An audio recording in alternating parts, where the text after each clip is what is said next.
चलिए आज एक बहुत पुरानी लेकिन कमाल की कहानी सुनते हैं। ये कहानी है एक तोते की जो पिंजरे में बंद है, एक दरवेश की और एक ऐसे गुप्त संदेश की जिसमें आज़ादी का राज छिपा है। तो ये पूरी कहानी असल में एक ही सवाल के इर्द गिर्द घूमती है कि क्या ऐसी कैद से भी आज़ादी मिल सकती है जहां से निकलना नामुमकिन सा लगे। कहानी शुरू होती है एक शिकारी की झोपड़ी से और वहां एक पिंजरे में बंद है एक तोता। लेकिन फिर जब एक दरवेश वहां से गुजरते हैं तो समझ लीजिए कि सब कुछ बदलने वाला है। वो तोता दरवेश को देखकर उसमें जैसे एक उम्मीद सी जग जाती है। वो एक बड़ी आस भरी आवाज में उनसे गुजारिश करता है कि जंगल में उसके साथियों तक बस उसका ये पैगाम पहुंचा दें। अब दरवेश तो दरवेश थे, दिल के नरम। उन्होंने फौरन हाँ कर दी, वादा कर लिया कि अगर तोतों का झुंड मिला तो ये संदेश जरूर देंगे। ये वादा भले ही छोटा सा था, पर उस कैदी तोते के लिए तो मानो उम्मीद की एक बहुत बड़ी किरण थी। तो बस दरवेश अपने सफर पर आगे निकल पड़े। दिन बीतते गए और फिर कई दिनों बाद वो एक ऐसी जगह पहुंचे जहां कुछ कह सकते हैं कि बहुत ही अजीब होने वाला था।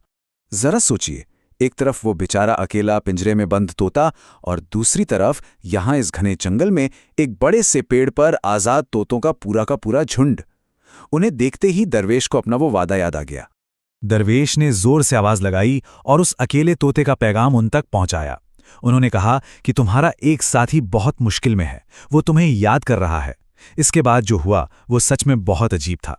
दरवेश की बात अभी खत्म ही हुई थी कि झुंड में से एक तोता अचानक सीधा नीचे जमीन पर आ गिरा। कोई आवाज नहीं, कोई चीख नहीं, बस खामोशी से गिर गया। और वो सिर्फ गिरा नहीं, गिरते ही उसने दम तोड़ दिया, वहीं उसी वक्त। दरवेश तो देखकर एकदम हैरान। उन्हें लगा कि शायद उनके दिए हुए संदेश का सदमा इतना गहरा था कि उस तोते की जान ही चली गई। इस घटना के बाद वहां एकदम सन्नाटा छा गया। दरवेश को बहुत दुख हुआ, बहुत अफसोस हुआ और वो भारी मन से इस अजीब सी पहेली को अपने साथ लिए वहां से आगे बढ़ गए। खैर, कुछ दिन बीते और दरवेश का रास्ता उन्हें वापस उसी शिकारी की झोपड़ी के पास ले आया। अब वक्त था जंगल की वो अजीब खबर देने का, और यहीं पर इस कहानी का सबसे बड़ा राज खुलने वाला था। पिंजरे वाले तोते ने उन्हें देखते ही बड़ी बेसब्री से पूछा, क्या आपने मेरा पैगाम दिया? दरवेश ने बड़े दुख के साथ जवाब दिया, हाँ, मैंने संदेश तो दे दिया, पर उसे सुनते ही तुम्हारा एक साथी सदमे से मर गया। और जैसे ही कैदी तोते ने यह सुना, उसकी आंखों में एक चमक सी आ गई। वो सब समझ गया। अरे, वो मौत नहीं थी, वो तो एक इशारा था, एक सीक्रेट मैसेज, एक तरकीब। उस तोते ने मरने का नाटक करके दरअसल इसे आजादी का रास्ता दिखाया था। तो बस इशारा मिलते ही इस तोते ने भी बिल्कुल वही किया। जोर जोर से पंख फड़फड़ाए, तड़पने का नाटक किया और फिर एकदम शांत होकर पिंजरे में ऐसे लुढ़क गया जैसे सच में उसकी जान चली गई हो। शिकारी आया, उसने देखा, अरे तोता तो मर गया। उसे बड़ा अफसोस हुआ। उसने पिंजरे का दरवाजा खोला और उस मरे हुए तोते को बाहर फेंक दिया। बस इसी एक पल का तो इंतजार था। और बस यहीं कहानी अपने असली अंजाम तक पहुंचती है।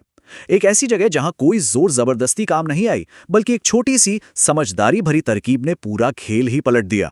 तोता जैसे ही जमीन पर गिरने वाला था, उसी पल उसने अपने पंख फैलाए और फुर्र उड़कर सीधा पास के एक पेड़ पर जा बैठा, आखिरकार आजाद, शिकारी की पकड़ से बहुत दूर। ये सब देखकर दरवेश बस मुस्कुराए। उन्होंने शिकारी से जो कहा वही इस पूरी कहानी का निचोड़ है। उन्होंने कहा, कई बार आज़ादी पाने के लिए ताकत नहीं, समझदारी, सब्र और चालाकी की जरूरत होती है। तो ये कहानी हमें एक बहुत बड़े सवाल के साथ छोड़ जाती है कि जब हालात मुश्किल हों तो क्या ज्यादा काम आता है, ताकत या फिर समझदारी? सोचने वाली बात है ना।